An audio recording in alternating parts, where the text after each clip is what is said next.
driver interviews, pit action, industry news. We're bringing you everything that fuels the adrenaline-pumping world of dirt track racing. Buckle up now.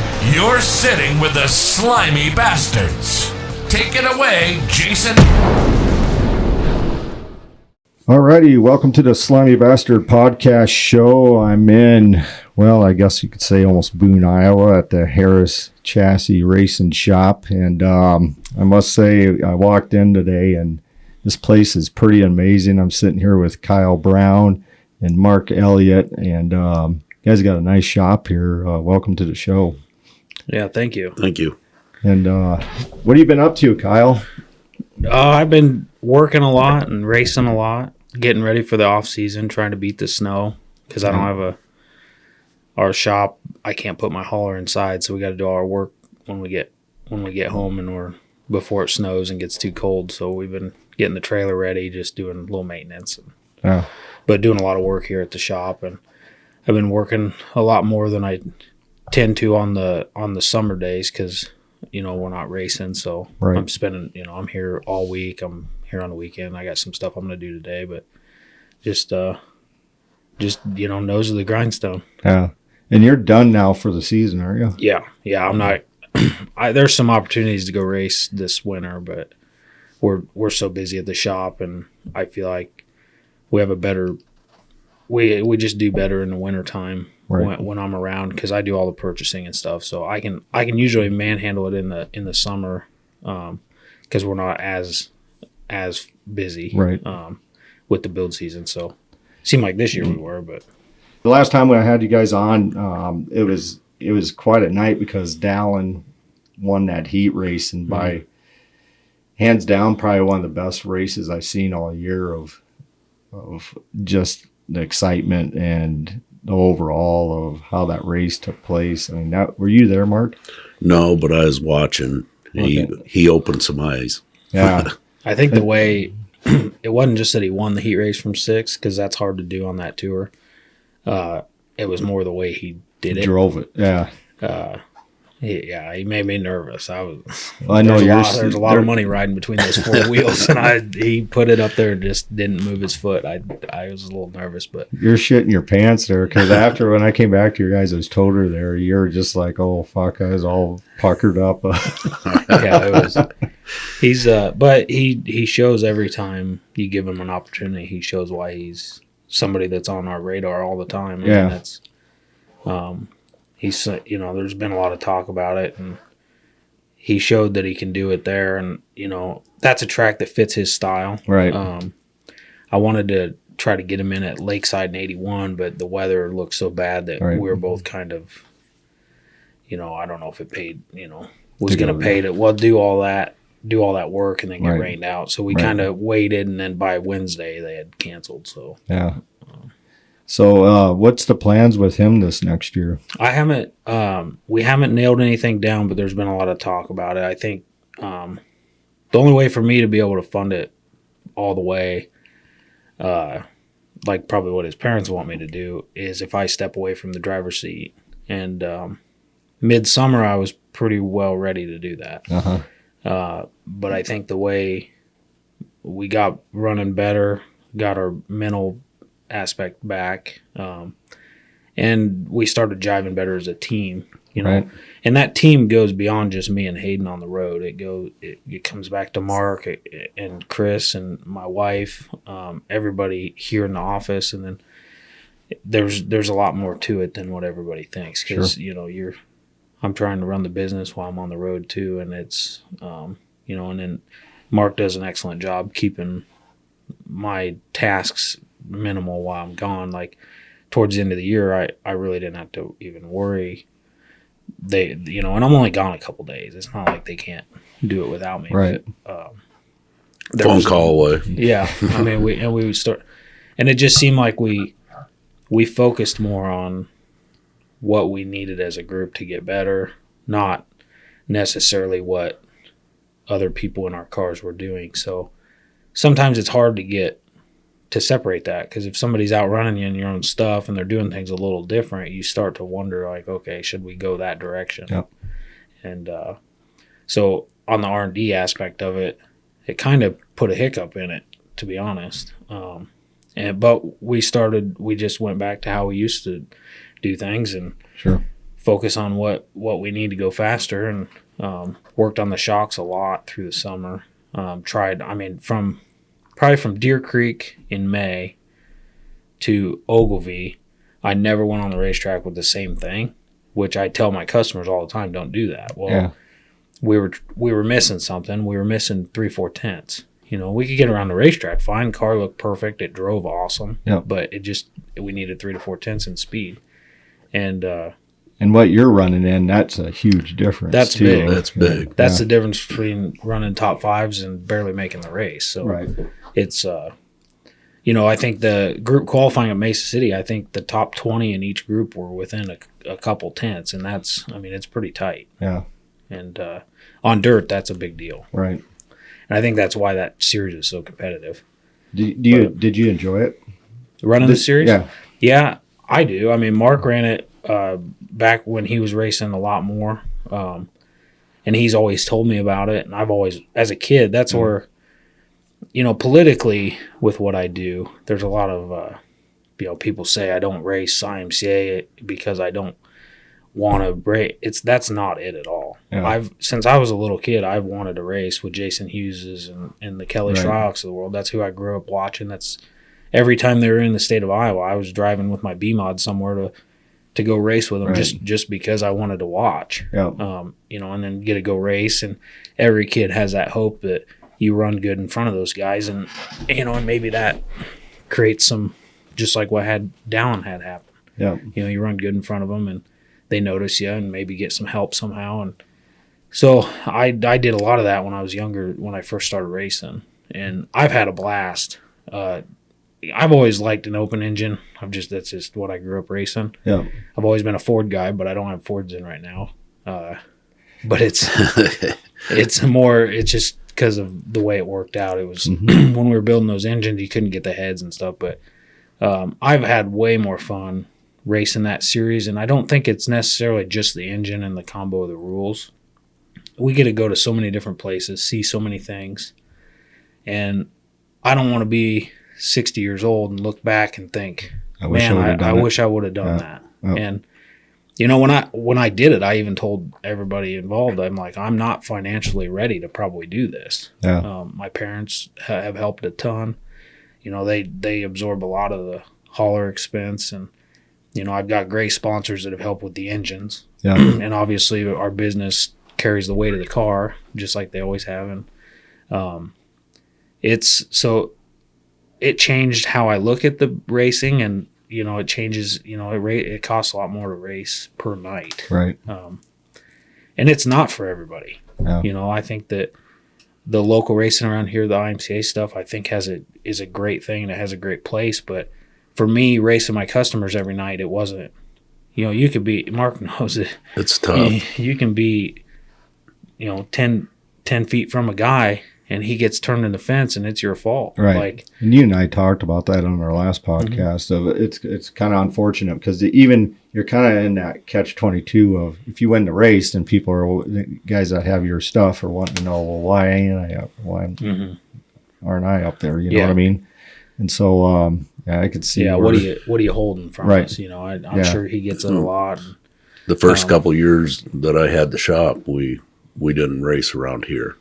If we went racing, we traveled someplace where people didn't really know us. Yeah. And I think that's more why that led into my decision to do. When I talked to him about it, what do you think? And he's like, man, that's a jump. And whether we could do it or not. And there was also the question if I was good enough to do it. I still have that question. Am I good enough to run with them guys? I feel like we've shown that we're getting there. But it's a lot harder than everybody thinks. I remember just that first couple times going, you think, oh, I'll be able to run with these guys. And Right. they don't miss. Yeah. Then Ricky Alvarado and Tanner Black, when they were on my podcast a while back, Ricky Alvarado, I think, said it best of you got your, like, what do you want to say, political correct of you got your main stage like around here, right? And then when you make that jump, just that split of a second, that hairline of a decision could cost you everything. And in that series, it's huge just because there's just so much involved in it. And yeah, well, the cars are they have a lot more grip available. The aero package is more advantageous for grip. It's just there's not the IMCA stuff. They've done very good keeping the cars unhooked. The crate motor has made them more hooked up, and it's more the USMTS and IMCA are more similar in that now than they were probably 10 years ago. But I think that's the biggest thing is the cars have grip, so you're just on the ragged edge all the time. It's and late model guys talk about it all the time. That's why it's so cutthroat, so close on times. Yeah. But it's been fun. To get back to your original question. It's been I've enjoyed it. I think Mark's enjoyed watching my progress, and it's hell. I mean, financially, the burden is higher, but those races pay better. And if you run good, it helps pay for it. On paper, you don't spend as much money racing that series if you can run in the top 15. Yeah. And I think so that part's good for racing. Right. But and they give a lot back to the racers too. Yeah. And not that IMCA doesn't. Right. There's IMCA's got great contingency programs too, and they have some good paying races.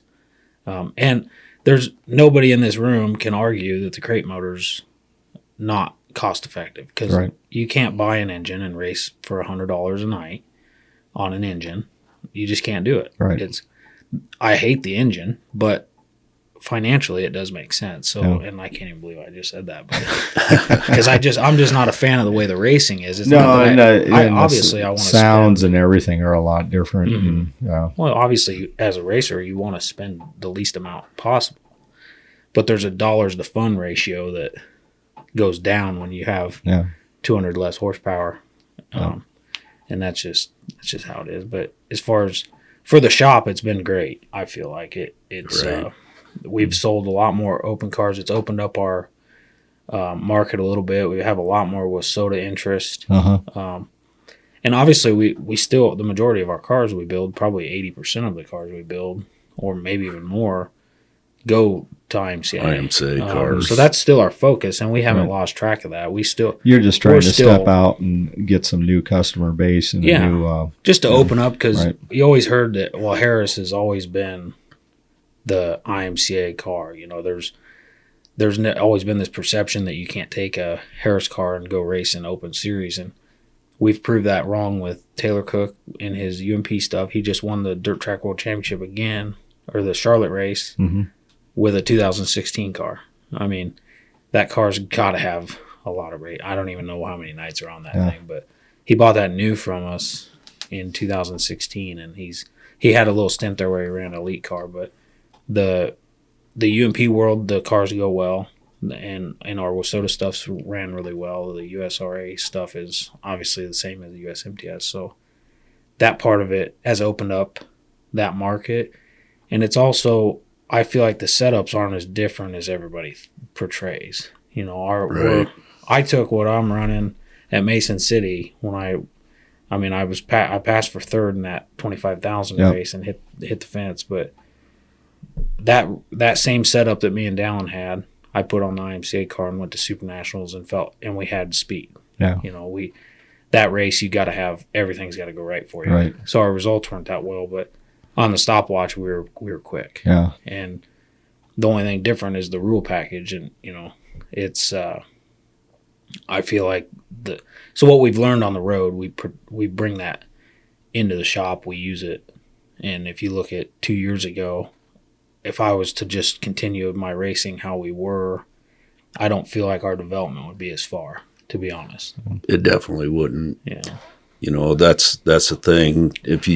If you want to be good, you got to surround yourself with good people and go race against the best. And there's not saying that any one sanctioning body or class is the best, but you got to go to the bigger races, whether it be IMCA, UMP, USMTS, and race them people and know where your stuff is. Where you're sitting up at. Yeah. Yep.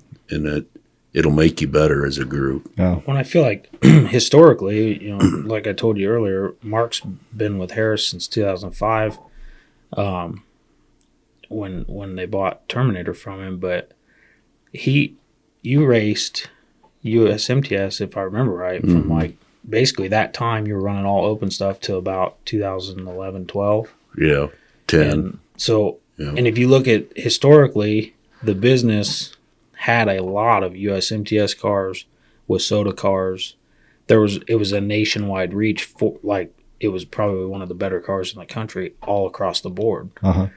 We lost that a little bit when we focused only on IMCA, because then you tear yourself into just one market. And Right. not that that's a bad thing, because it's a big market, but I felt like it was best for us to diversify a little bit and prove that we could get back to that. And I think in the last couple of years we brought it back.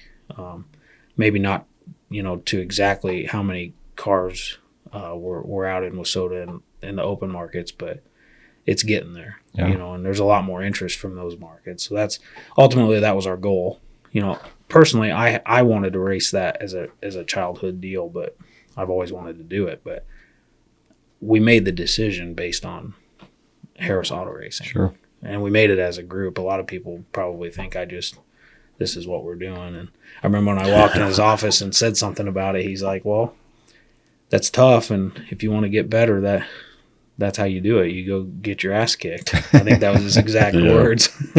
It happens Yeah. a lot. Take you out back and kick you in the nuts and call it a day. And I remember we went to Rocket the first night of the first tour, and you know, we about won, and I was like, well, hell, this isn't that bad. And then we got our nuts kicked in the next couple of weeks. Yeah, the next couple of weeks it was like, So reality. Mark, do you go out? I mean, I asked you this before. What races have you been out to this year?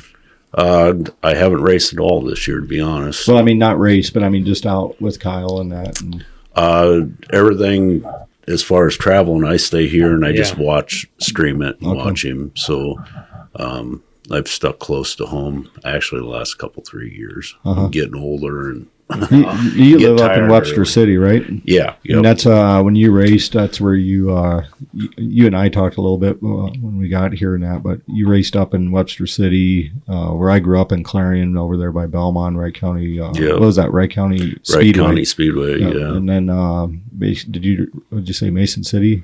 Mason City. Yeah, pretty much everywhere. You know, Alta. We'd race there on Wednesday nights when we focused on the weekly stuff. So when did you start? What year did you start racing?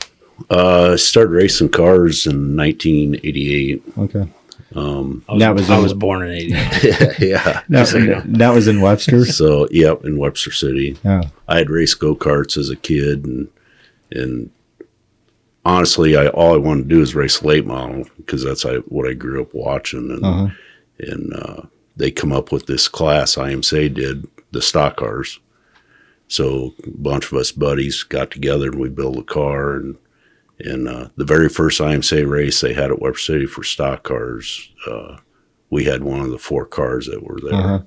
So, and you're being inducted into the Hall of Fame today, right? No. I'm sorry, I thought you were. No, I'm not in there yet. Okay. So hopefully someday. But you're a part of the Hall of Fame then? Is that what you're doing?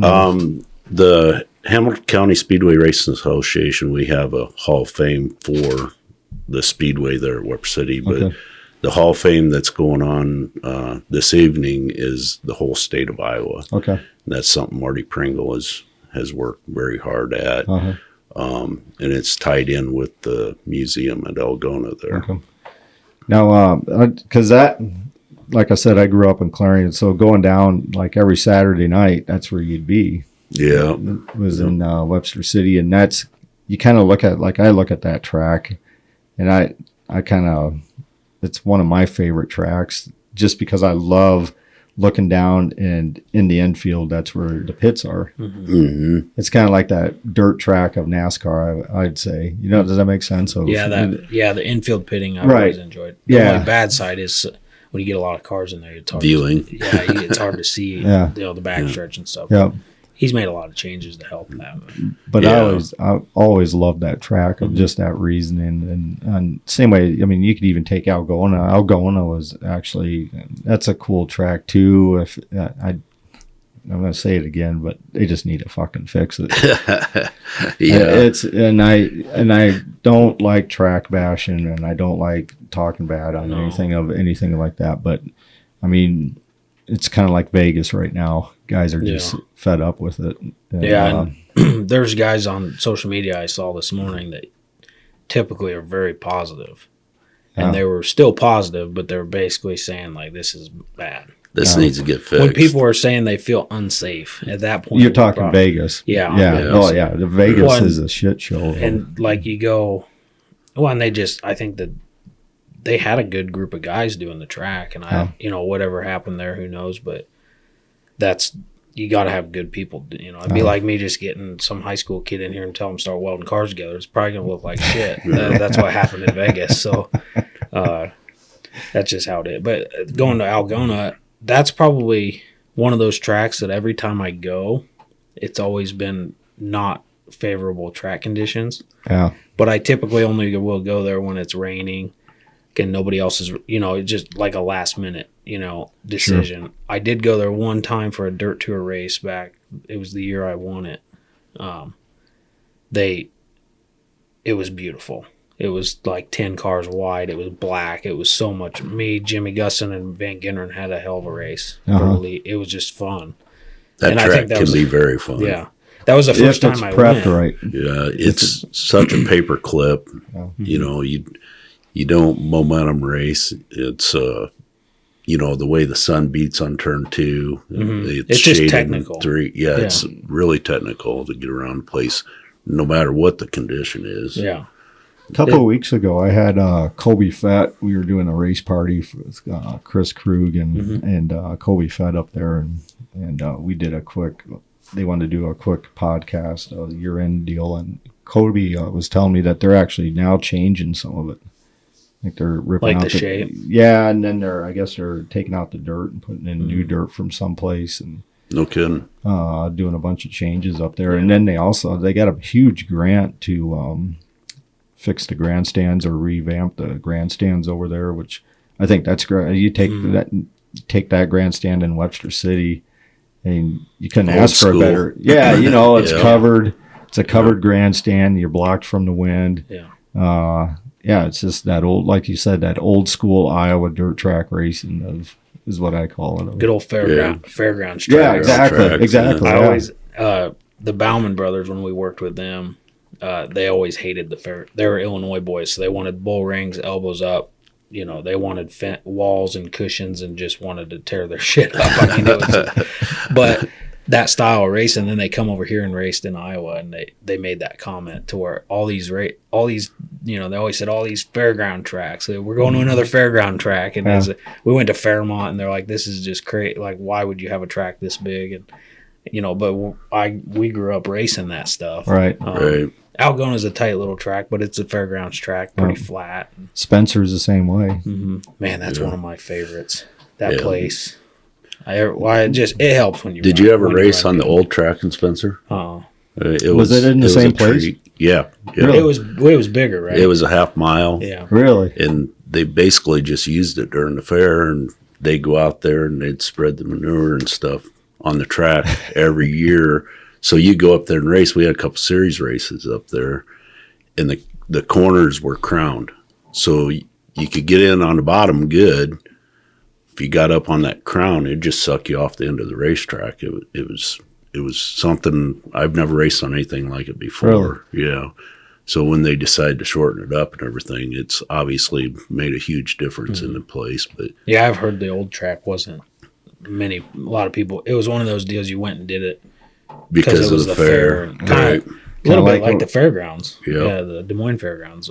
That's another race. Like I remember going there as a kid too, like during the Iowa State Fair. Yeah, I loved that race. And then they don't even do that anymore. No, the track's gone now. That's right. Yeah, it's not even there. Well, and the guy that clown that's running that deal, he said he's going to rebuild it when they tore it out, and everybody knew he was full of crap. Yeah, they got the grandstand and everything over there, and for the drags, do for the truck and tractor pulls and stuff, and they've never put a track in. So the amount of cars in Des Moines, it just blows my mind. Do you think it would still be as big?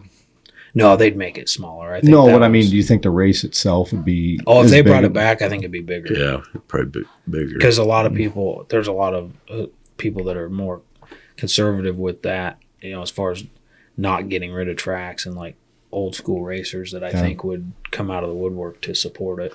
So I want to know, you raced Boone Nationals. You and I met up, and you already know the backstory of what I dealt with over there. But I all in all, that week was just a ball, minus what went down. It's an absolute amazing event. And whether people like Brett, don't like Brett, or like IMCA or don't, it doesn't matter. Even the Staleys will say that is an amazing event. Yeah, it's just they're their biggest competitor, so it's definitely a cool thing to watch. Yeah. And I don't. It's not that I don't like the racing there. It's just to get that amount of car. There's just no other way to do it. You take that amount of cars, and you're racing in the middle of the day most of the time. Yeah.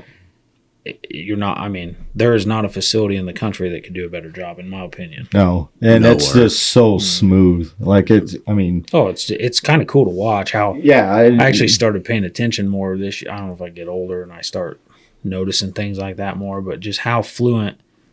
The last race, you watch the guys go over, get the tractors, and they're pulling off the racetrack, and they're out there. It's just it's an art, really. They got it down to a science of, and just the flow of that whole week and everything. It was a cool. I really did enjoy that whole week and everything. But what I was getting to though is when you pulled in there and you got set up and everything, where everyone come up to you and be like, "Where the fuck you been all year?"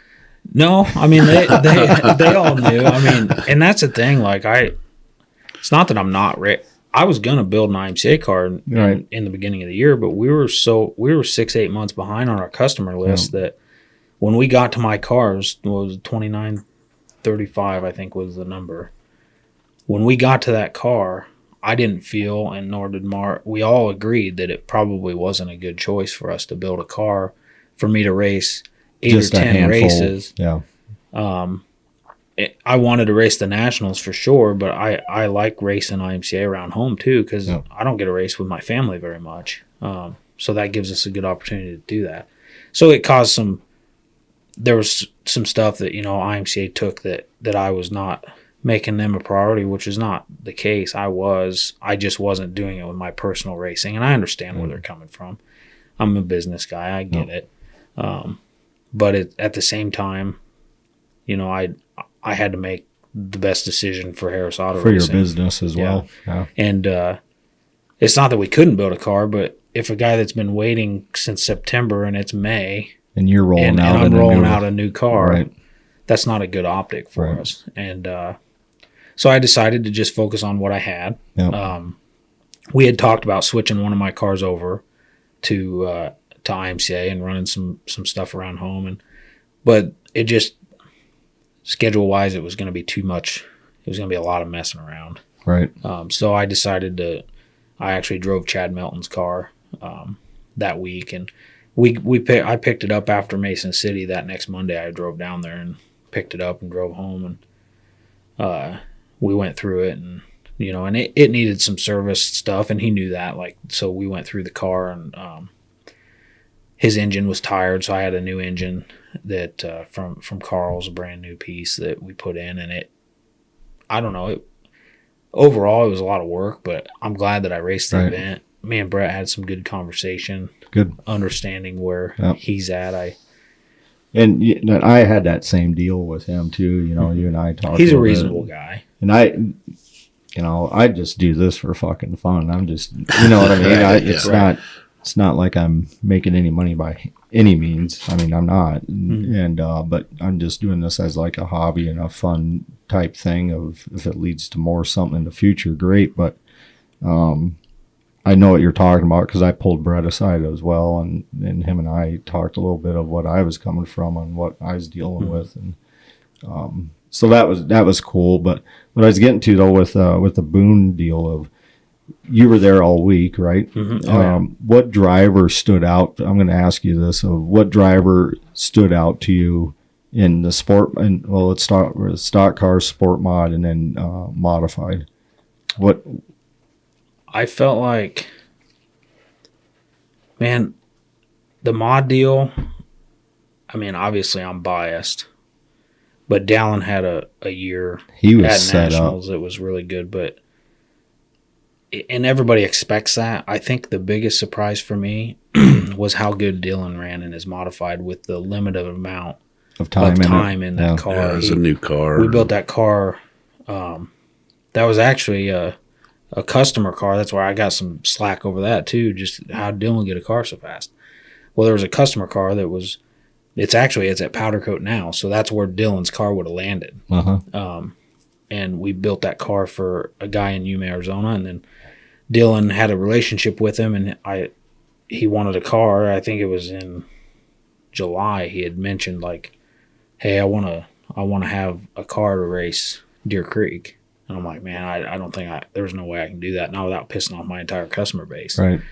And so I made a phone call to Kent, and who had the car, and he's like, "Yeah, he's like, I'm not going to race it probably till next year anyway, so that'll be fine." And he wanted to see us do well, obviously as a group, and Dylan's a good kid to work with on that. So we all kind of put our heads together and made that deal happen. And it was one of those deals. We were racing somewhere on the road, and basically when I left, I'm like, all right, when he gets home, he's going to wash his open car, and then he's coming over to put this thing together. Let's make sure over the weekend. And he put it together. The kid has more drive than anybody I've ever worked with. He works his ass off. That or he's just crazy. I'm not sure. But Both. Yeah. He come in and put the car. Shane was with him, and they put the car together and went to Deer Creek. Was the first race with it. I think it was like 60 or 70 hours, like not worked during a week.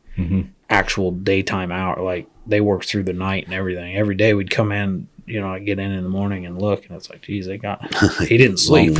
Yeah. So I drove him up to Deer Creek because he was so tired. So he slept the way up there, and I went with him the first night. And that was the Harris Clash, right? Yeah.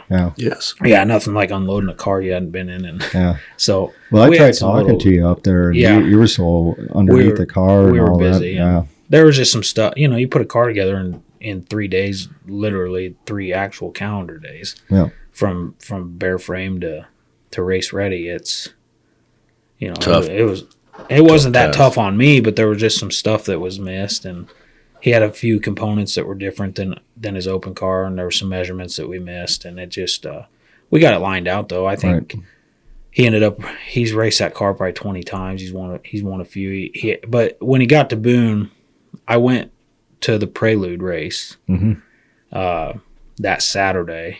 I think, or maybe it was the week before the Prelude race, because I think I don't know. I went to the week before is what it was, and Dallin and him were both there, and Dallin had been racing his car, and I had just went through his car because he was struggling with his IMCA car, and then after he drove mine, he's like, I just want whatever that is, I want that. Yeah. So he brought it down. We went through it all. And then working with Dylan at the same time, between those two, that's why it was so interesting to get them, sit down and have that podcast we did, because I'm spoiled in that aspect. I've had good drivers around me, but they're good young drivers. No, they don't have an attitude yet. Right, they're kind of the new upcomers in the sport, really. So I think that to answer your question, for me, the modified. For us, for sure, was Dylan. He stood out. Yeah. Dallin had a really good run going and just made a couple small mistakes on Saturday. I feel like he had a shot at winning that race, and he knew that. Yeah, he was coming there at the end, and then he just got up too high. And when he tagged the wall, it knocked the brake line off it and bent some parts, and J-bar was bent. So, and then the last 10 or whatever, he was just hanging on. I think he ended up pulling off, but. And then obviously Dylan got wrecked, and it been a bunch of stuff. Speaking of that, I wanted to ask you this. So I've never laughed so hard in my life when I seen this whole thing. First of all, he won the stock car, right? You couldn't be happier in hell that he won it. Like, he drove a hell of a race. I mean, he drove it perfect. I thought he was actually going to win the damn modified. He was coming. He had a shot. And then he got. Has anybody ever done that? That's what I was going to. I don't think so. Not Man, that would have. He was looking good in both. Yeah, that would have been something though. Yeah. But then I seen him come down. I was actually in the infield watching the race with Cody Laney's family, and so I was actually in the infield through the whole thing. And then I seen him come in when he got whatever happened with him. Yeah. And then all at once he fired her up and went right back out in the track and spun out. Great. Yeah. And I turned to I call him a guy that was running around with Jaegers. I gave him a nickname of Cuddles, but I turned to him and I said, Jesus, I wonder how much that's going to cost him. Did he ever get fined for doing that? No, he didn't. I don't believe anything came of it. So that's what I was wondering of.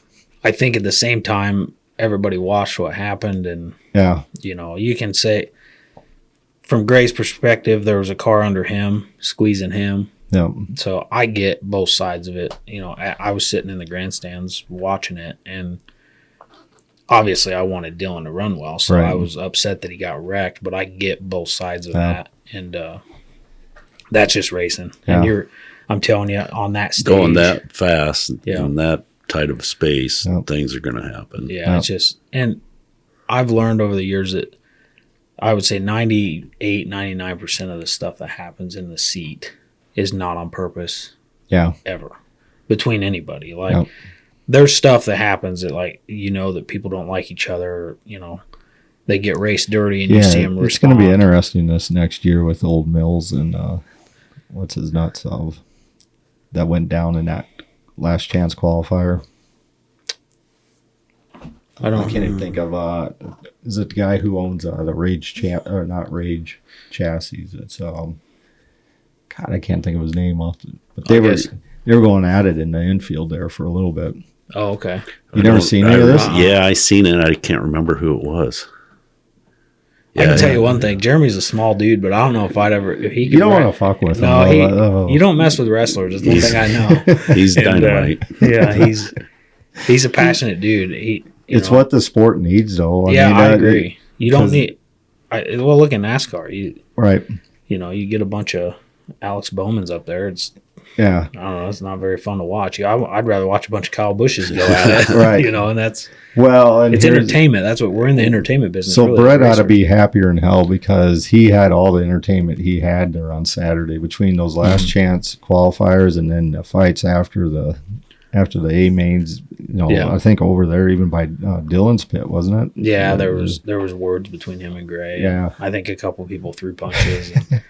It wasn't from Dylan's camp, but there was another team mad at Gray as well. So but that stuff's good for the sport, right? I sells tickets. Yeah. Well, and that brings back there. I mean, when's the last time that you could remember stuff like that happening? It's been quite some years. You get in so much trouble if you have any sort of confrontation. There's always reprimand, and not saying that they're you just go around throttling people. A lot of people are a lot more alert about these things now. There's a camera everywhere now. You can't. I mean, there's just nothing that you can. Back in the day, you had a problem.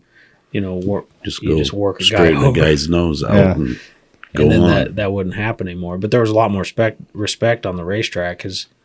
You got good example. You don't have Troy Morris just running every car. That dude, he's the nicest guy in the pits I've ever met. But I watch him with it's like his helmet's on backwards. Really? He makes Robbie Sawyer look like a just the best, cleanest racer in the world. It just, so I don't know. I think that stuff's good for racing. But back to what, the guys that stood out, I think that Dylan probably had me in the mod for us. And obviously he won the stock car, but he's been due on that. Yeah. The last couple of years, he's been really good there. And he just hasn't had things fall his way. And that's proof of that race. You just got to have your stuff go. Right. Everything's got to fall in line. You got to have speed. That's the first step. And then you got to have a little bit of luck. And you have to get a couple breaks. Yeah. And when you have those three things line up, you usually end up winning. You look at Tim Ward's performances that week. That's he's been fast all year. And that's his B-mod wise. Fed always stands out to me. I don't know what it is. I think it's because his how he acts in the pits. Which one are you talking about? Kobe. Yeah. Which I think the younger one may have ran better because he was coming at the end. Yeah. But didn't he get into the fence or something? Yeah, Alec he made just that one slight small error, and he would have been right there because he actually had a pretty good lead, and then he lost a little bit, and then but Kobe, both of them guys are just, I can't talk. They're just bad stand-up enough. dude. Yeah, they're just good guys. They used to have, I don't know if Alex's car is a GRT now, or he used to have an older BHE. I believe so. And they've been in Bob's stuff for a while now, but they used to have our stuff, and I worked with them a little bit, but it was when they had first started. Right. And Kobe's in Skyrocket. So. Yeah. And it's, I don't know. Did you have any standout guys at that week? I thought Jake kind of put himself in a position to win that race, though, in his heat race, because he started in the back, and it was afternoon racing, and he searched around on the track, ran a line nobody else ran, and ended up winning it and put him in that position, you know. Well, that's, you just got to have, you get like 3 shots at it, and you just got to have it. You got to take advantage of it. He did a good job with it. I mean, it just, You're talking Sacco? Yeah. Yep. Yeah, and I've never got he just never, me and him have never really talked, like, I don't know, I think he doesn't like me or jealous or what, I don't really care, but we never really talked or got along that well. But he ran a good race. Every time I watched him on the racetrack, he was smooth, and you know, he raced a lot smarter than I've seen in the past. I think it's because his car was so good. You know, there was a couple times in that qualifier where he could have probably pressured a little harder, I think, when he got to the lead or when he was passing some lap cars. Yeah. And he was very smart about it and methodical. And that was cool to see, because we all start racing and we're just full of piss and vinegar, you know, ready to go. And then, you know, with age and experience, you learn not to, now I sound like the old guy, but you learn not to pressure in those situations. Right. Or to make different decisions based on previous experiences. And I think that was cool to watch, because I went through that transition myself. And, you know, from kind of being a little bit of a hothead and really passionate about certain things. And, you know, some people didn't like me for that. Yep. And still to this day probably haven't even ever met me. But that's one thing that with Jake, it was cool to watch, because I felt like that was a lot of progress for him. So that's my way of giving him a compliment. Yeah. When you look back on it, and I kind of said this all year long, though, too, this whole season, the IMCA side, I think the sport mod class was just, for me, is more enjoyable to watch. The racing was so much more competitive, I think. Because it got open engines. Well, but here's the thing. I mean, I've been to a shit ton of IMCA races this year. Hear that? Shit ton. I believe it. Well, so, where you live, that's. I mean, geography wise. I mean, you got me. I'm closer to Mason and Deer Creek than anything. I mean, to go to Britt for me is 40 minutes, 45 minutes, and then I'll go and then obviously coming down to Boone, or I could go to Worthington or any of them. But no, I came down here quite a bit. Went to Marshalltown a lot, and but you take any of those races. And I think the sport mod class was just more full. There's more cars. The racing was a lot better. So with that, my question to that is, are you selling more sport mod cars? Are you selling more A mod cars? Are you selling more stock cars? Right now we have the more A mods than anything to build. Really? And stock car would be a close second. Stock car has probably been the most popular class for us for the past couple of years. And that number's just been growing, hasn't it? Oh, yeah. They've got a really good thing going there. I wish some of the biggest expense in that class is the bodies, and they're working on that. And they're smart. They know. Are they going to the plastic? I'm not sure their plans exactly, but they are they're working on some stuff that's not gonna be the same. You know, they can't just open it up and be like, we're going aluminum, because at that point you get they'll look like late models. Yeah, you give somebody the opportunity to push the rules, and then, Right. and then that, as Dave Brent always says, that grows legs. Yeah. And so I think that, like, for people like us that would be able to fabricate the same thing, make it look the same, it wouldn't be an issue. But you get a guy doing just one a year in his garage, the cars aren't gonna look as sexy. Sure. So they're smart about that. It does cost more money to do it the way we do it now, but the race cars are sexier, in my opinion. If you start allowing, There's a lot of good looking stock cars. I mean, you got some out here in your shop. Yeah. Yeah, well, they allowed that. Camaro knows that's a really appealing look. Yeah. You get more hood slope, and it's not as boxy looking. A lot of my body work, I started doing all aluminum mod bodies. That's all I want to do is mods and late models. And then working with Mark, I've really developed a love for what we do with the stock car bodies. He was a body shop guy for a long time before he started building cars. And you started that Terminator chassis then, is that correct? Yeah. Yep. My wife and I did. Uh-huh.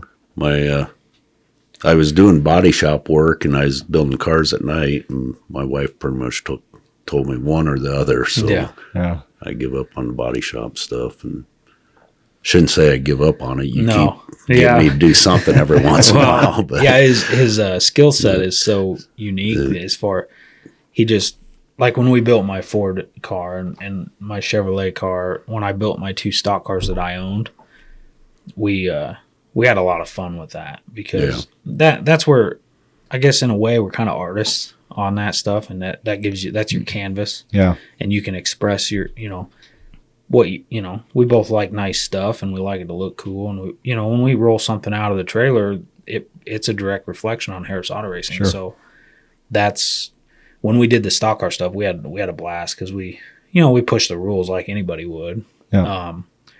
But there was a lot of Bondo work, and I learned a lot about body shop. I've never done any body work until working with Mark, and he's taught me so much as far as just how to fabricate and there's just a vision there. You got to have that vision and be able to see what you want before you do it, and without just wasting a pile of material. And he's really good at that, obviously, because of the body experience. So it's, I guess I have a love for that style of car, because it takes a lot of skill to make it look good. it's a lot of work, though. It's a lot of work. Did you, so you started racing in 88. Did you build your own first car then? Yeah. Did you? Yeah. A buddy and I built it together and didn't have a clue. Yeah. Just the only thing I had a clue about was I won a lot in the go-karts, and I was like, I'm going to go fast, and these old guys don't know what's about to hit them, So Back then, even back then, the stock car racing was huge here. yeah. It's not that it hasn't changed by any means, but modifieds was it as big then? I can't remember it being that Felt big. like in the then. 90s. The modifieds were strong, but the first time I drove a modified, I got out of it. My brother had been racing modifieds for a year or two, and I told him, I said, that's the biggest pile of shit I've ever drove in my life. It's over horsepowered, a small tire, and it doesn't handle, And now, looking back, that's what I miss about it. Like when you run the crate motor or whatever, the car's into the track so much that it's made everything so much more technical that it's created an expense, actually. Yeah.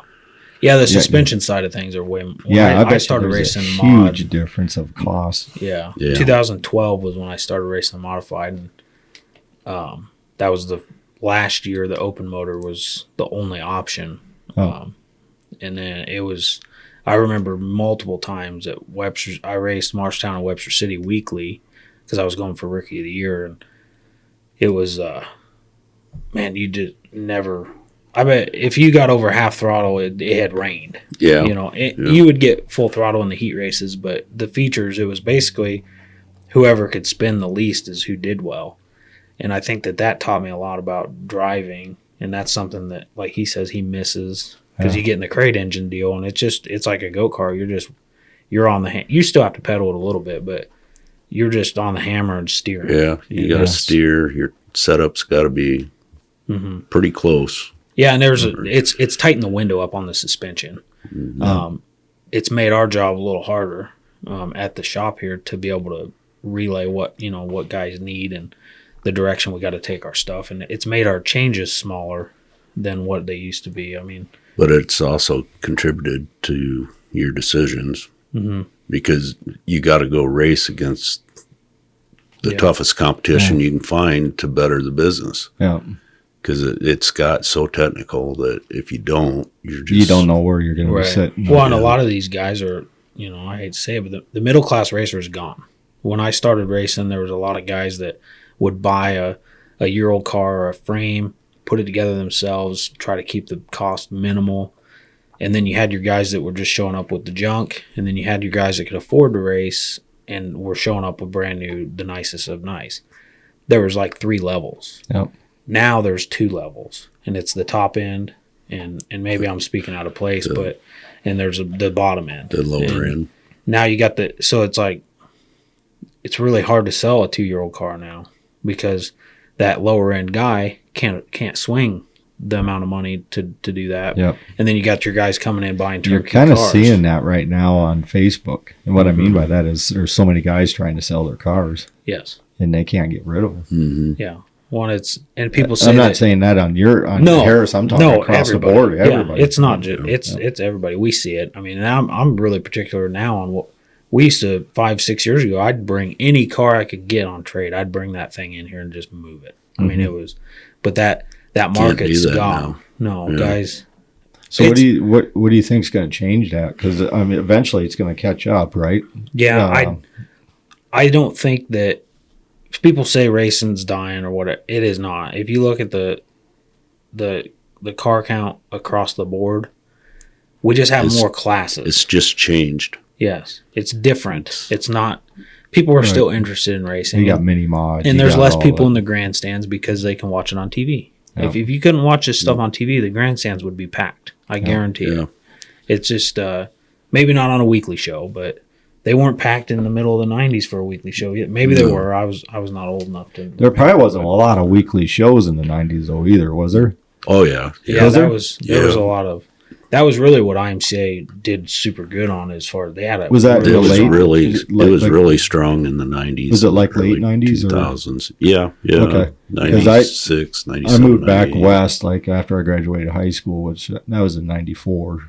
Yeah. But back where I lived at in Idaho and all that, I mean, there wasn't a lot of tracks like what there is here. Yeah, we're spoiled out here. Yeah. The one thing you see now that you didn't see then, when I started racing in 06, and even in 06, you didn't see specials like you do. Like, I remember we would schedule, like, with my dad. That's the change. We'd schedule 4 or 5 specials throughout the year. Like, the Harris Clash at Knoxville was always one you had to go to. Then we'd, maybe hit a fair race.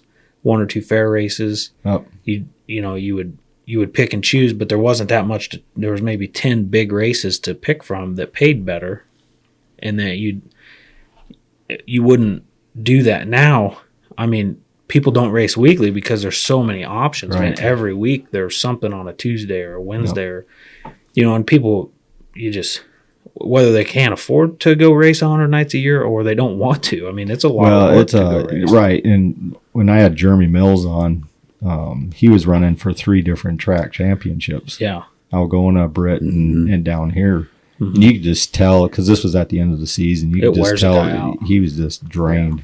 Yeah. And he's a hard worker. There's not a lot of people that do that these days. Right. And Jeremy's a perfect example of that, because when Stacy and Jeremy first got into racing, I was selling them their stuff and working with them. And, like Stacy, he bought a used car from one of my buddies. They won the Rookie of the Year and the National Championship that year and worked their ass off. And they raced 4 nights a week. Well, then along comes Jeremy. He basically does the same thing. And that's what they focused on. Today, everybody... The last few years when I did a lot of traveling, we raced in the state of Iowa or close to where I could be home every night. And every place we went paid at least $1,000 to win or better. Yeah.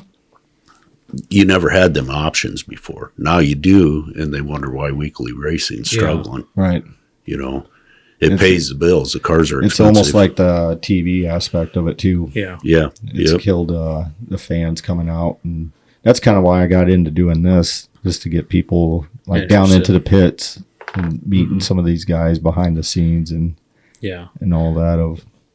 And I think overall the heartbeat of racing is good. I mean, we get a lot of, we have a lot of interest, a lot of people calling, talking about it. It's just it's just been a different vibe from when I started, and I think that some of that is, I believe that people that have stayed racing, they want to, people want to win. We're all competitive. Right. So you can't just, if you don't have the best equipment and the best help behind the scenes on the tech side, and that's why we focus so much on tech support here, is because of that. You guys aren't gonna, unless there's really good racers. There's very good. It's probably the top 10%, maybe less, that can go out and do it themselves with no help. And I wouldn't say it's not 10%. It's probably the top 3. Yeah, 3 to 5% probably. That could do it. You just get them a car, tell them where to start. Of the guys I've worked with in the past, probably, I've been doing this almost 10 years now, that I would say there's 5 of them that I could point out, that I could just tell them where to start and they'd get it from there and they'd win races. Yeah. Not that means the other guys are dumb or can't do. It's like there's a special group of people that can do that, and they're smart individuals and they know what they like. And then there's a big group of guys that have a pretty good idea what they need. They just need a little help. Yeah. And that's what we're here for. So, and that's where Mark's made his, his following's extremely good. I remember when we brought him in, how many people were just like, I kind of joked about it, that they were just handing him blank checks at Super Nationals just with their with blindfolds on, because it was just like they had enough trust in Mark to just, I know that it's gonna, whatever you guys do is gonna be good. And our stuff was going good at the time. Our mod stuff was a little behind, but our stock car stuff was going well. And I think that like transition, it really taught me a different way of customer service, and that's something that I really hired I hired Mark for a mentor, and people don't understand that. Has it been working, Mark? Yeah, I feel like it has. I'm a better person today than I was before I work with Mark. I just feel we complement each other quite well. Yeah, there's I'm more technical, more engineer type. Not that he doesn't know engineering. He does. He just doesn't want to admit it. Yeah. But I don't. I do admit it. I would say the thing that he brings is he has a way to, he's really good at dealing with how to help people get better for themselves. Sure. And I'm more of a just do it this way and don't question me is how I used to be. And I've really learned how. So I drive him nuts because I want to know why stuff works if I don't understand. So like but we, like you said, we complement each other. And I think that like we're working on some mod light stuff right now. And I laid out the groundwork for the design and where we need to be. And then he's helping implement it and also giving real world experience where. So are you getting into that then? We are, yeah. We've got a guy that's going to sell them for us as a dealer, and then we're gonna also offer it to the public. That's kind of a big thing coming up now, isn't it? Yeah, that class has really grown. IMCA, they do an awesome job with that. They took that class. It was more of a regional style.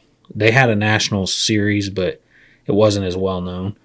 And once IMCA got involved, they simplified the rules. Yep. And they made it so every track could offer that. And obviously, they have a huge reach on racetracks, and that's why they've got a good grasp on the market, and that's why that worked for them. I don't like the way they sound, but it sounds like a rice rocket going down the back stretch. But I never really did ever watch the Mod Light stuff, and then Troy had come to me a couple years ago, and wanted to do this, and at the time we were just so far behind. I said, "Yeah, we'll do it. Let me get, I know nothing about this class other than they sound way different." And so it's taken a couple years to develop, and we haven't worked on it every day for the last 2 years. Not like it's that much, but just being ready. Just have all the pieces in the right places. Yeah. And we couldn't just throw that in when we're 80 cars deep. That's just not right. It wasn't in the cards. So, and he knew that, and we had to get caught up, the COVID stuff and material issues and just everything. Just couldn't get certain stuff, silly stuff that you just would never think you ran out of. That's been a huge hurdle for us because I think a lot of people, to be honest, don't realize the amount of product we move through here. So with this, I want to ask, because I've been asked by a guy up by Mason City, actually in the town that I live in, because he drives a stock car for USRA. And he goes, "Yeah, I heard Kyle Brown's partnering up with somebody on stock cars." No, and I'm like, news to me. I haven't seen anything on media or anything like that. But there's no plans there as far as we build them as two separate brands. So what I was getting to though is then Jason Hughes got 3 stock cars from him, right? Okay. Well, I guess I didn't think of that as a partnership. So anyway, that's what I was leading into. Are you guys teaming up then for something with that, or what are you guys? Yeah. So Jason's become a dealer for us. Okay. He's got the capability to build cars. He's been building modifieds for a long time, and he's got a good brand down there. But he doesn't have the space, manpower. He's just not. He doesn't want to do it. He's doing the stock car deal for himself. One, it's a little supplement to what he's got for the mods. He's going to be able to sell more cars, but he doesn't have the time or energy to build them, to put towards building them. Right. So I think that, and Mark and him had worked in the past. He had bought cars before down from when they were down there racing those, and so they had a history. And Jason had said something to me at the end of last year about it, and I remember my biggest critics when I went to race USMTS was always, I'm not going to sell anything to anybody on tour, but we just sold 3 stock cars to Jason Hughes, so I think we proved that. So right. What I'm getting to on that, because and I'm glad to hear that, because when I had you on the last podcast, I asked you, who's some of the builders that you look up to, and that was one of them that you did of. So that's pretty cool to see that kind of go full circle for you. Watching him as a kid, like he was a hero, an icon of mine. And they always say don't meet your heroes, and I've met some of my heroes, and they're right usually. But Jason's not that way. He's very down to earth. He's been a good mentor, just on we don't talk setup stuff on the mods, but just like how he handles things, how he's just a down to earth good person. And he had a pretty good win here a couple weeks ago. That was cool. That was at his home track. They just opened that place, but he's going to race that stock car at Arrowhead. Okay. And I kind of, when we announced, is that track really cool? It's really cool. It's a tough place to get around because it's super slick. I mean, is. It's just a different type of slick. It looks like it races good though. Yeah, it races good, and it's. When you pull in, it's just, out on an acreage, and it's just it's beautiful. Everything's brand new. Yeah. Down to the grandstands, the gates, everything. They redid it all. And that's a USRA track then? Yeah. Okay. Yeah, and that's what, down in his area, they only have, I think the closest IMCA racetrack to him is Ardmore, and that's, I think, like 3 hours from where he's at. So he races like Pecola, Tri-State, there's some stuff in Arkansas, I think, that he runs. And then that place is only a couple miles from his shop. Yeah. So when we were down there, I went down, checked out his shop, and he's got a nice place. It's a lot smaller than I expected, but he's very organized, and he's got a good program. Sure. But so he's going to be fun to work with. He told me the other day, he calls me a lot because he's putting his car together. His car was first because he wants to build that to have something to show people, and then he's going to race that at Arrowhead when his son Trevor's racing modifieds regionally. So he says, well, I want to go watch Trevor, but I can't go to the racetrack. I hate going to the racetrack and not racing. So that's where the conversation last year started, was I want to maybe buy a car. And then he's like, started talking about selling them. And I was like, well, if you can start selling these, it'd probably be a pretty good deal for you, because there's good money in it, and they're a popular class. Right. So that's where he bought 2. Well, then I had another one that was sitting here, and the guy he didn't really hang us on it, but he just wasn't ready for it, didn't want it, and it's just been sitting here for a couple months. I told Jason, I was like, well, if you can find a third buyer, like I got another car here, you can take. And he literally, we were at his shop. He drove to Arby's to get some sandwiches for his crew guys, made a phone call, and he had it sold before we got back to the track. It was 3 miles away. I'm sitting next to him thinking, this guy's going to be good for us, because he's like Mark. One thing Mark's taught me is surround yourself with good people and good things happen. Yeah. And everybody knows that saying. Yeah. But until you actually have it happen, you don't understand it. Sure. And so the more people like that we can get that are ambassadors of our brand, it helps out. So that's going to be good down there. But he's been calling. He's like, I feel like that guy because he was telling me how he doesn't sell anything but rollers. Uh-huh. And I sold him the frames. He's like, I feel like that guy that buys the frame and calls you all the time because he doesn't know how to put anything together. But he's like, I've never even looked at these stock cars. Like, how's the steering shaft go in, and how's this go? So I've been walking him through that, and we got this car up here. We've been putting together 2 for a guy in North Dakota, and so I've been sending him pictures. Sure. He's been fun to work with, and I kind of joked about it when we took that photo out by his trailer. The little race fan in me. Yeah. I'm a big dude, but I'm still a little race fan. To have Mark and Jason standing there, and it was cool. It's, you look back and see all the relationships you build and stuff. It's fun. Right. So now that you're done with the season, what are you doing for fun? Going to any movies, taking the kids anywhere, going on any vacations? What do you got planned?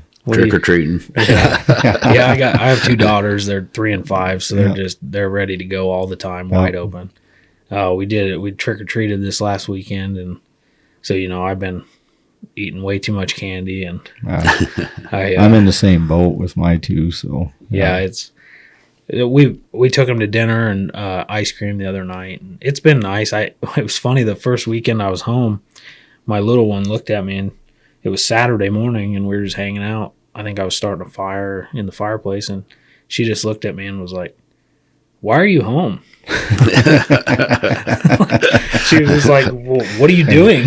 It's funny. Did they fire you? Or it was a funny exchange. My daughter said the same thing to me, because almost every weekend I was out podcasting and doing a race or something, and my daughter said the same thing of, why are you even here? I'm like, Jesus. Yeah, what do you want me to go outside? Am I loved yet?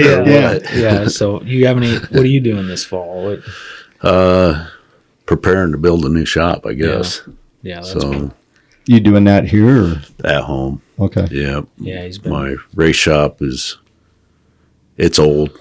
Needs to be replaced. So are you building stock cars up there then? No. Everything I do is here. Okay. Nothing outside. So you're talking here, like up there, like body work? Is that what you're doing? No, just for my race car. Oh, okay. For his personal shop.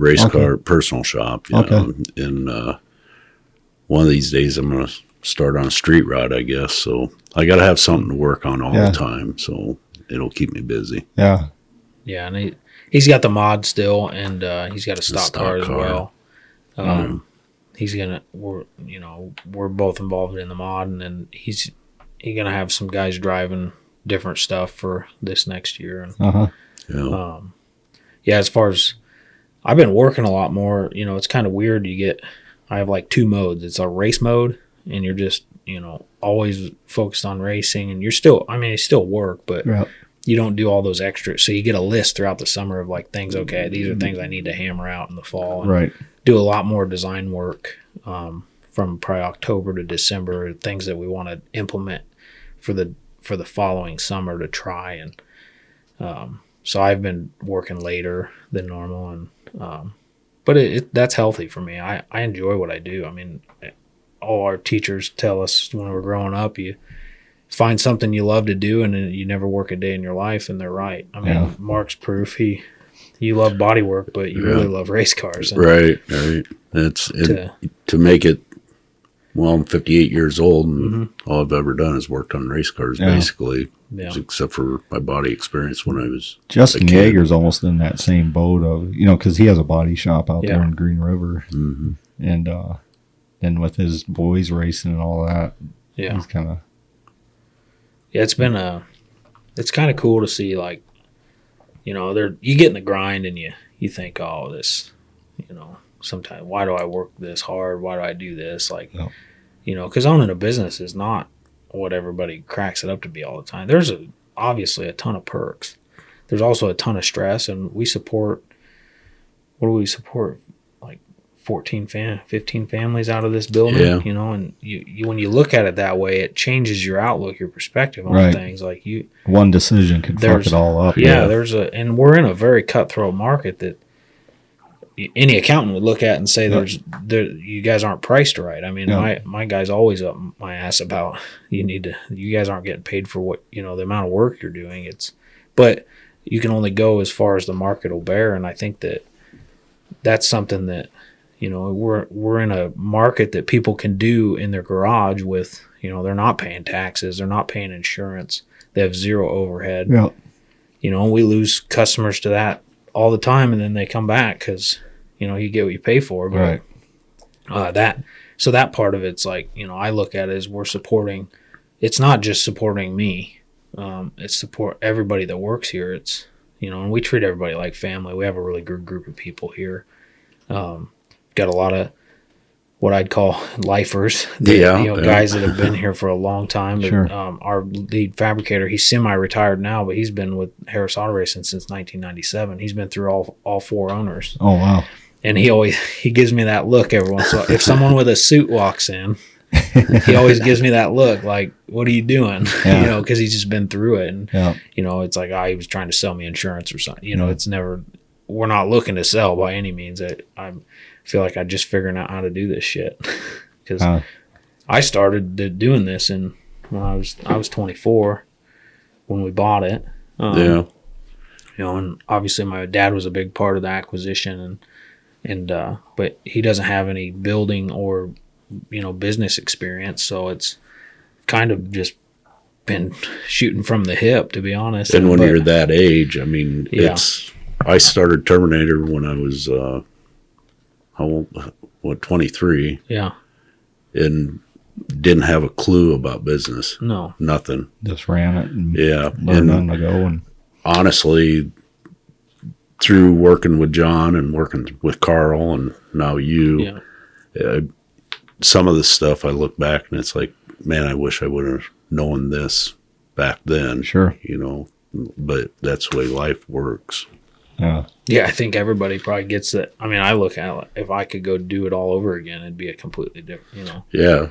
Think about your 20s and you're wanting to have fun and you're wanting to be a kid yet, but you're an adult. I mean, sometimes your thought process isn't quite right. When you learn from experiences, just bottom line, whether it's in relationships or customer service or how to manufacture things better, you learn from things you've done in the past, and that's something that usually from your mistakes. Usually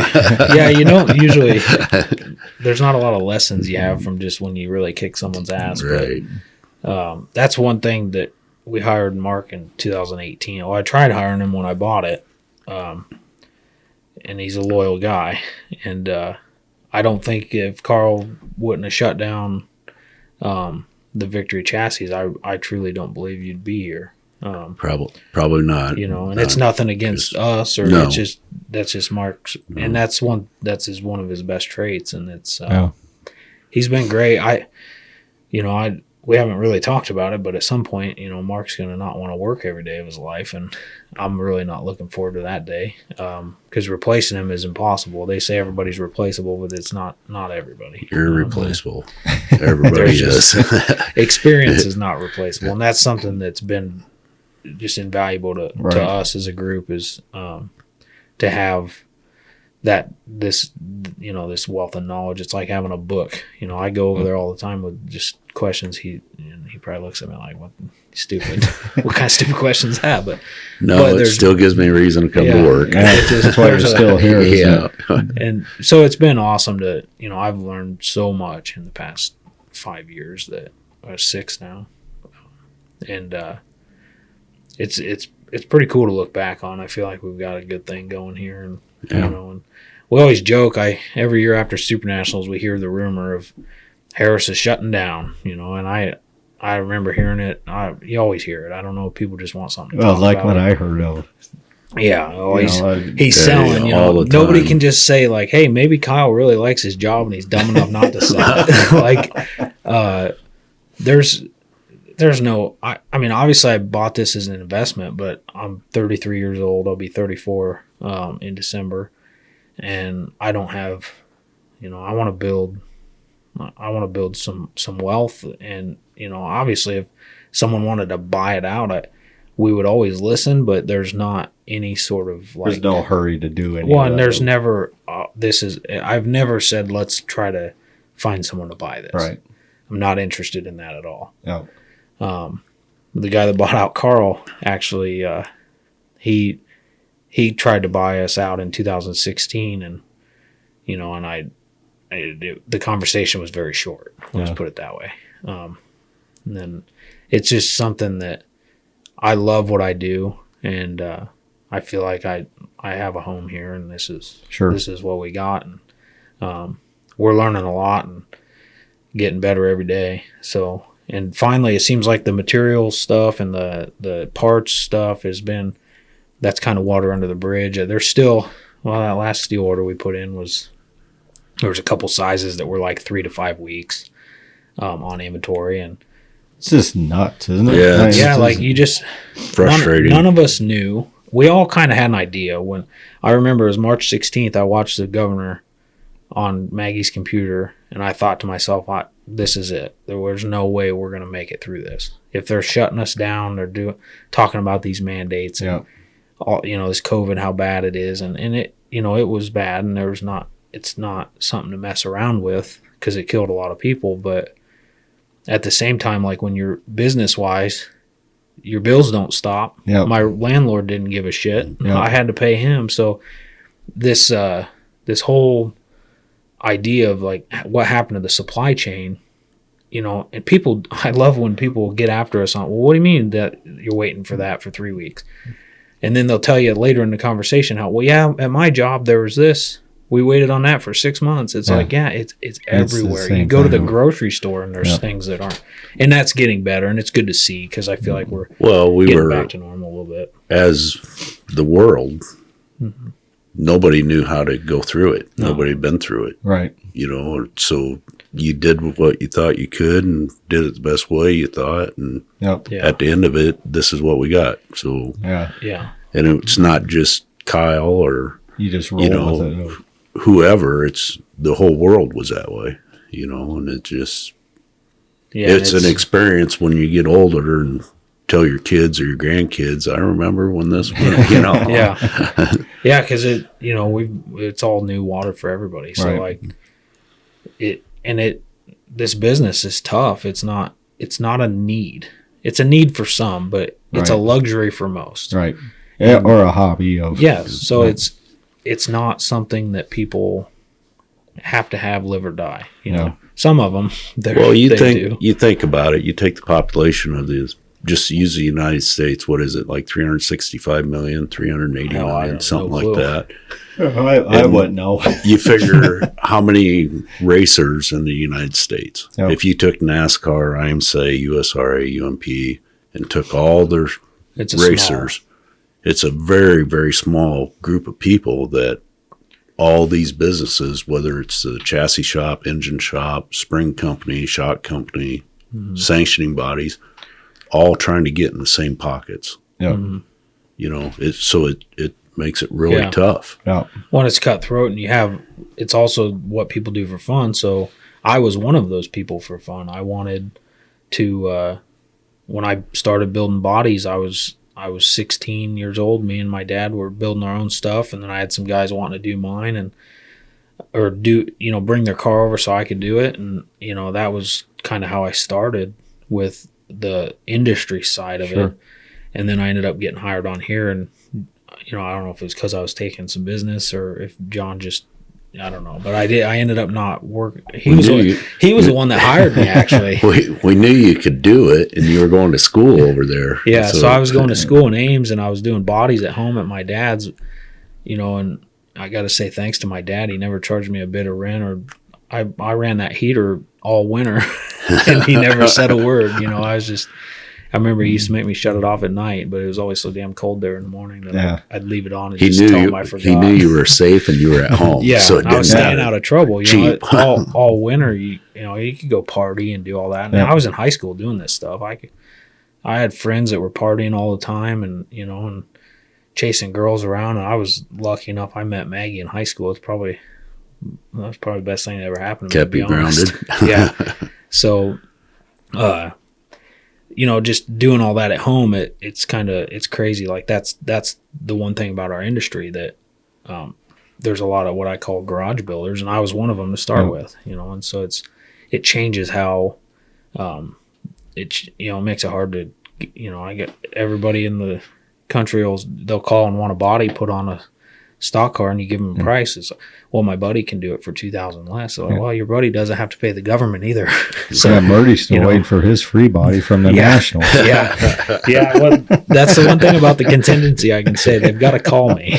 So is Dylan getting one? Oh yeah. If they've got that's one thing we do. It's really neat, and it's something that John Logue implemented when he owned it. When he was involved here, you put Harris on the side of the car, certain size, and if you make the race, you get a free body from us, and it's good advertising for us. And then on top of that, for the guys that feel like they maybe don't have a shot at getting in the race and they just want to come race, we offer any repair work they need, any minor repair work throughout the year or throughout that race. They bring it over and we cover labor free.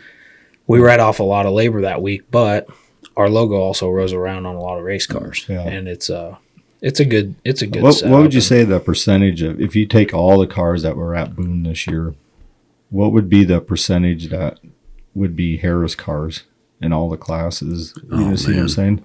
You figured there's about, what was there, 1,100 cars there this year? Well, and we only build of the six classes.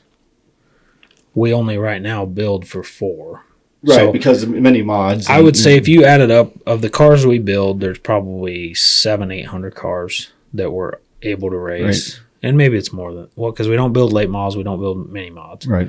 So right there was probably 150 cars. So you're probably down to, say, 850, 900. I would say maybe 800. It's hard to say because every day I'd walk by a car and I'm like, oh, that's one of ours. That's an old. That thing's been around a long time. Right. And you don't know a lot of these guys because some guys are third, fourth owners and they don't call you. Right. So that's I would say maybe 15. You think 15%? 10-15%? Probably. But it's probably one of the higher numbers of the chassis builders that I would are out say, there. Yeah.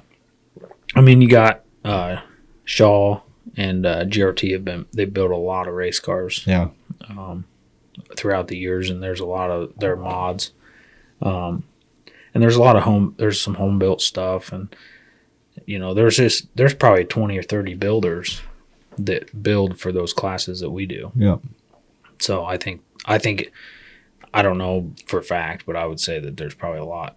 We're probably one of the higher percentages of cars there. That's what that's why I brought it up, because everywhere you looked, there was always a Harris chassis sticker on something, Yeah. So and our philosophy's always been build a car that'll last. We're not even back to Bob's era. We weren't building throwaway stuff. We've always built out of good material, and we've always built a very structurally sound car. Yeah. That's something that I've worked hard to preserve, and probably looking back through the cars we built, I probably have the best of the generations of cars that went through here. I think ours is structurally probably the best, because Taylor Cook's is a perfect example. Yeah. My 16 car that I won, every 2016 trophy in here was with a car that thing's got 400 races on it now, and it's still running. Still going. Yeah. So we don't build stuff that, I hear these guys, 30, 40 nights, car flexes out. If your car's flexing out, your springs and stuff aren't working, and it's just against my philosophy. So something we work really hard on. Yeah. We had, when I come back to work, we had one of my stock cars come in here that was built in 1998. Oh, really? Yeah. He's So like, I remember he told me, he's like, that my 98 car's coming in here. I'm thinking, oh gosh, like, what are we going to get into here? And freaking, you look at it and it was beautiful. And that's something that me and Mark share engineering wise, that we've always believed you need. Flex is a good thing, but too much flex is not. And that's something that we spend a lot of time and energy making sure that our cars are built so they last. You know, the cars that Murdy's are running, those are a couple 100-night cars. Yeah. I always joke with Damon, like, man, it's about time for a new car. He's like, well, this one's just getting good. So it's a good thing. I mean, it's not a good thing for selling cars, because if we built something that lasts 40 nights and they had to throw it away, it'd be a lot better for our sales. But they wouldn't be back probably either. I've never been a believer in that. I just think that that's not fair to the customer, because you can race 50, 60 races in a year. So if you got to buy 2 frames, that guy is all of a sudden, he's probably not going to want to buy from you. Oh. And that's well, and the quality of the material. I mean, a lot of people cut corners, and not beating up the guys that do it in their garage, but a lot of times they'll build a car out of ERW or something. Yeah, like bumper material. We ran into that a lot when we were trying to get material through some of the supply chain problems from COVID. Guys, there were certain builders that, some of the builders that continued to build just had better inventory. And that, the biggest thing is like the guys that, well, this guy's got it. Well, he's building I didn't run out of bumper material. Yeah. We found we could buy ERW all day long. But it was just, I made a choice to not cut corners, and not just me. I think us as a group. I remember Todd Hermosillo's car. There, one piece of tube that we needed to finish that damn car, and it was so frustrating, because he was frustrated with us, but we couldn't get the piece. And it wasn't like we weren't trying. We were calling all over the place. And it was just a certain size tube that was tough to find. And we couldn't, I was not going to, it would have been a safety issue if we put an inferior tube in there, and we decided not to, and took the ash chewings. And at the end of the day, I think he flipped that car. He did. He tipped it over, and he called me and apologized. Well, not really apologized, but thanked us. Because we're very transparent with our customers. Like, this is the way our process works. When they order a car, they get a serial number. They can call and ask us. Because I get frustrated with when do you think it's going to be done? Well, we're 6 months out. It's hard to tell you an exact date. And if I tell you today that it's going to be April 1 and it shows up June 15, you're going to be pissed. You're going to be mad. Right. So, because there's unforeseeable things. And a lot of that stuff's going away now. But there for a while, there was times I think we went through 6-8 weeks. We didn't have tubing for stuff and we'd always get my buddy's got this. He's got a tubing shop. We can get you to. So okay, get us his phone number. You call him. Oh well, you ask how much they got. Well, we got 80 feet. Well, we're looking for 800 feet. So it would get you through a car maybe, but it's just nothing. Well, most race shops have got 1 or 2 jigs. We got 6. When you're... And at the time, we were running all 6. And to keep up with the tubing demands through that time was impossible. And the problem was it compounded and snowballed, where we were selling what we could produce in normal conditions, and we backed ourselves way up.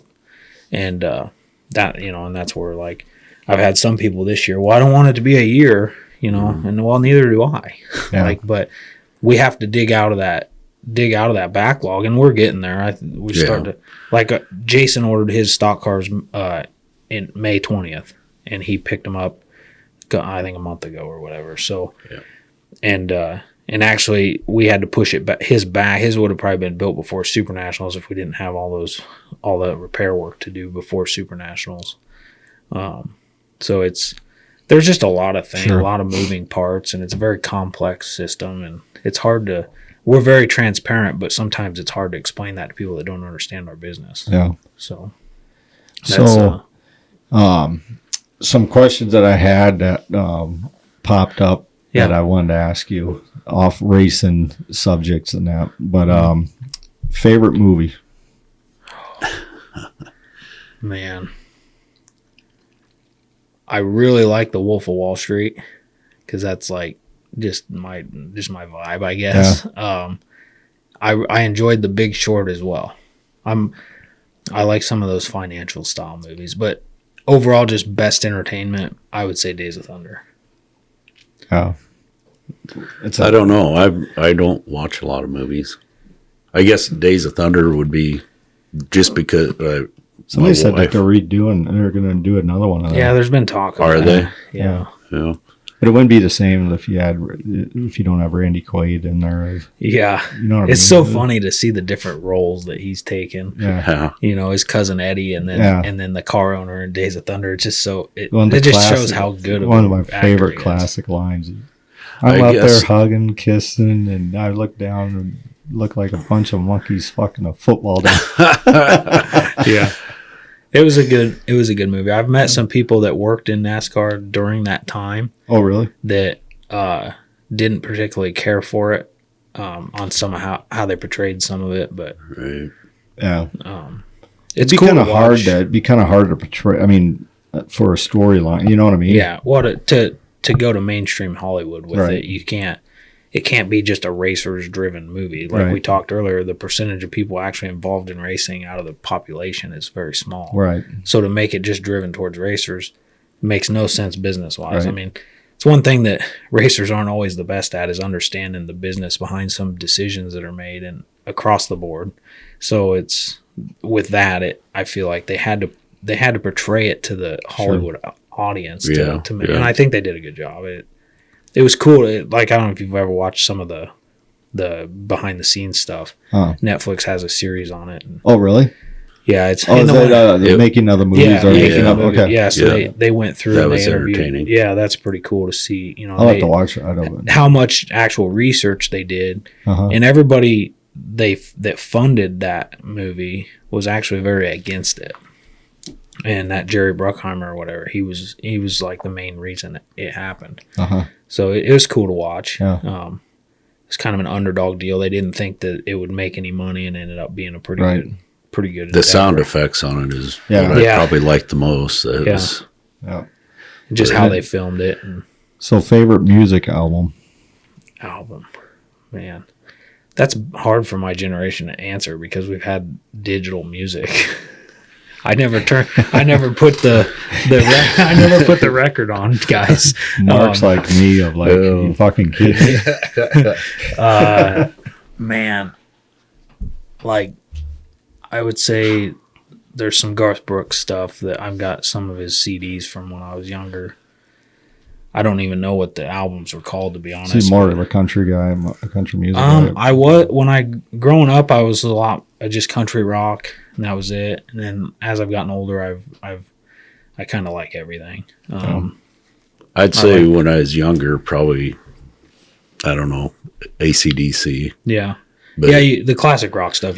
I think the every white guy in Yeah. America probably thinks that AC/DC is badass. Like they're Yeah. good. But the like more in today's standards, the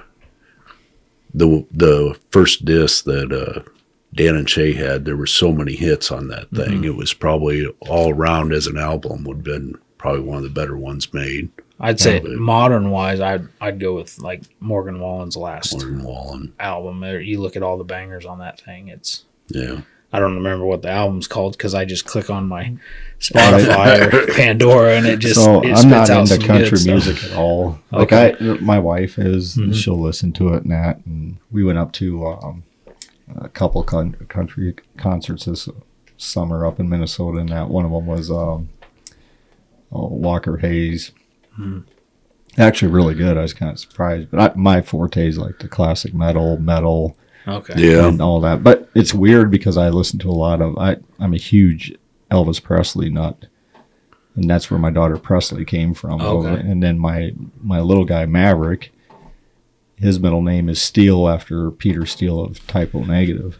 Okay. And so it's both genres of, completely opposite specters of music and everything. But it's funny, yesterday I was filling up the car of gas and I was listening to 60s on 6 or whatever, because I love that kind of stuff. And anyway, I had it when I opened the door and the guy across the pump, "Oh, the old school 60s, huh? Pretty young for that, aren't you?" And I'm like, I enjoy it all. And he goes, and I shit you not, he goes, I was thinking the other day, I wish they'd bring back the TV show Flipper.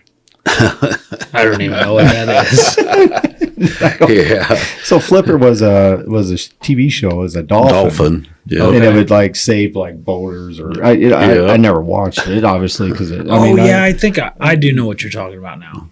And it was like the rescue dolphin. Yeah, something like that. But I was sitting there thinking, the world needs a TV show on dolphins again, huh? Yeah, that's what. Why not bring back Mr. Ed? Yeah.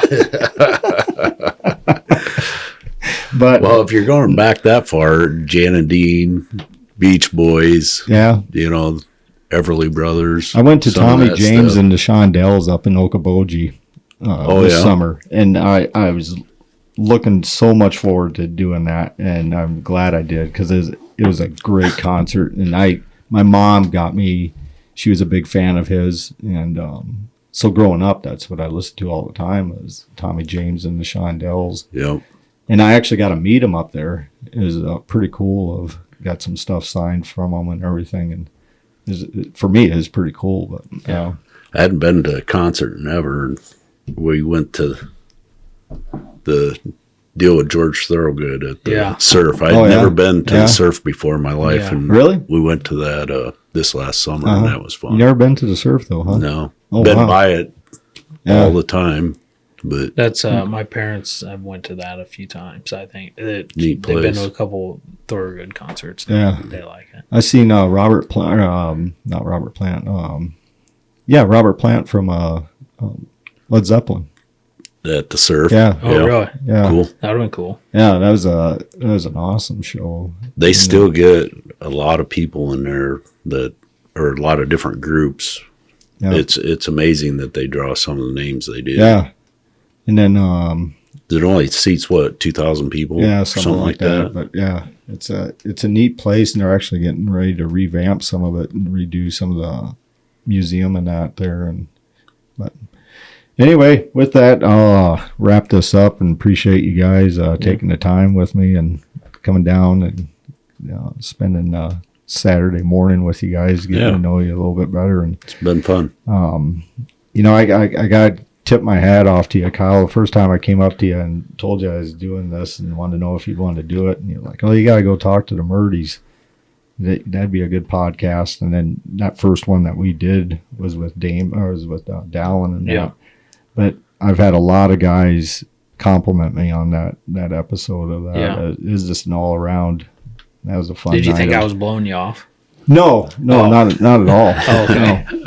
No, I sometimes I can come across that way, like no, that's and not at all how doing this, it's actually kind of tricky. It's I found out it's really tricky doing this. What I mean by that is you could set something up, like for example, let's do a podcast after the race. Mm-hmm. Yeah, that's great. That'll work perfect. So then you show up to the track, and you may get tangled up, right? And you're fucked for the rest of the night. Mm-hmm. Then now you're not in the mood to do a podcast. There's guys that's just been left and not wanting to do it. And, right. And you kind of understand that. But on my end too, it's like, fuck, now I gotta, did I waste a trip over here now? And so now you're just scrambling around just seeing, so it's also, I wouldn't trade it just because I've gotten to meet so many cool different people and that. Yeah. Well, it's fun to sit down with people and just kind of talk. Yeah. And not really have an agenda. Yeah. I don't say today's conversation went probably a little bit different direction than I was expecting, but not that's bad. It's just it's interesting to see that. And there's a lot of history with people when you sit down and start talking with them. I really don't like it scripted, or like you've seen me do this before, of I just go on the fly of where the conversation's leading to, and I think it's a lot more raw and a lot more, you get the true reaction or true feelings out of people. Do you listen to the Dale Jr. podcast? I've listened to some of it, yeah. You should listen to the Michael McSwain episode. Yeah. He actually mentions me during that. Oh, really? Yeah, me and Fatback, we go way back. Not way back, but way back for me. I met him in like 2014 when we bought the business. We went to PRI, and I remember seeing him on TV, and he was like the OG Chad Knaus type.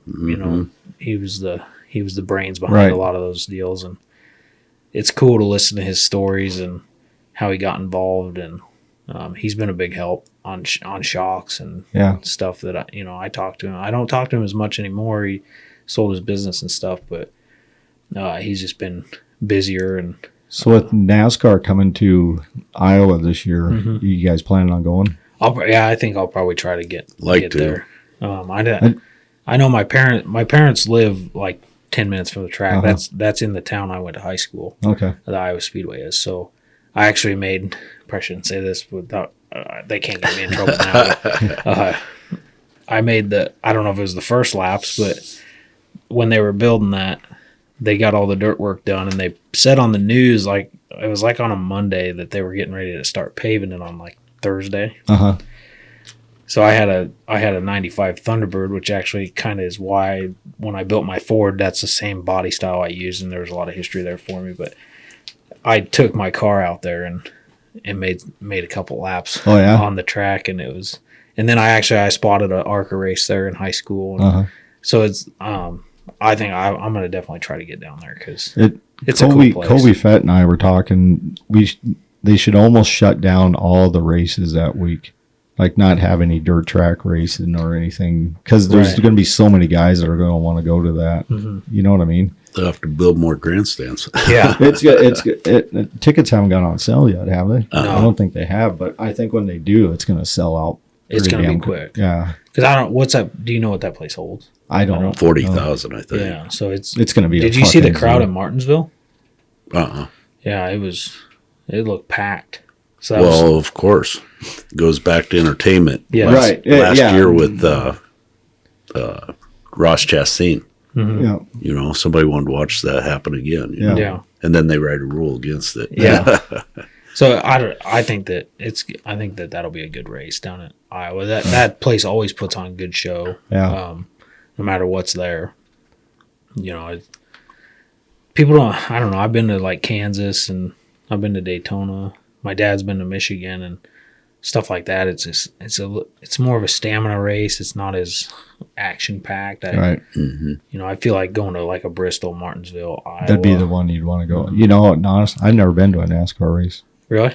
Never have. No. It's cool. I haven't been to the newer style stuff. The last NASCAR race I was at was in 2003. But for me, that's not true. I went to Daytona a couple years ago. Yeah. Forgot about that. For Daytona, it was the last one I went to. But I was at Daytona in 2001 when the Earnhardt crash happened. I'll never forget that. Oh, really? Yeah. Yeah, it was nuts. He's a big Earnhardt fan. Yeah. If you step in his office, it's actually like a partial Hall of Fame for Dale Earnhardt. Well, in 2004, that's Junior won that race, and that was I met cool. Richard Childress one time out at what was it? Safari Club International out in Reno, Nevada. Really? Safari Hunting Show out in Reno.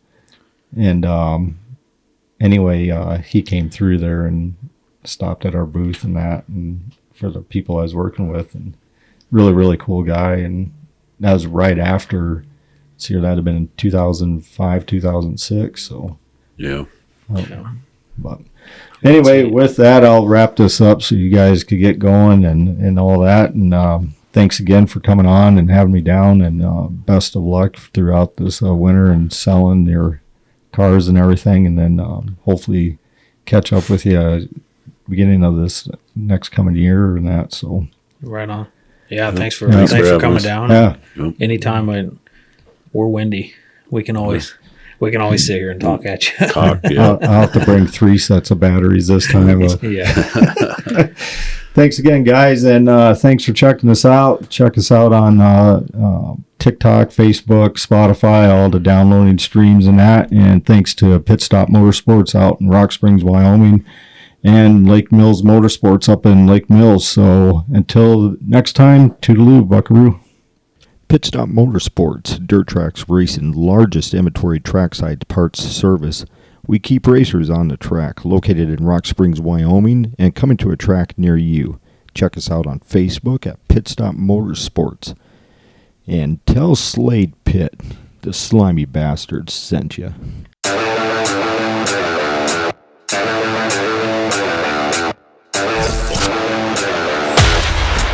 Driver interviews, pit action, industry news. We're bringing you everything that fuels the adrenaline-pumping world of dirt track racing. Buckle up now. You're sitting with the slimy bastard.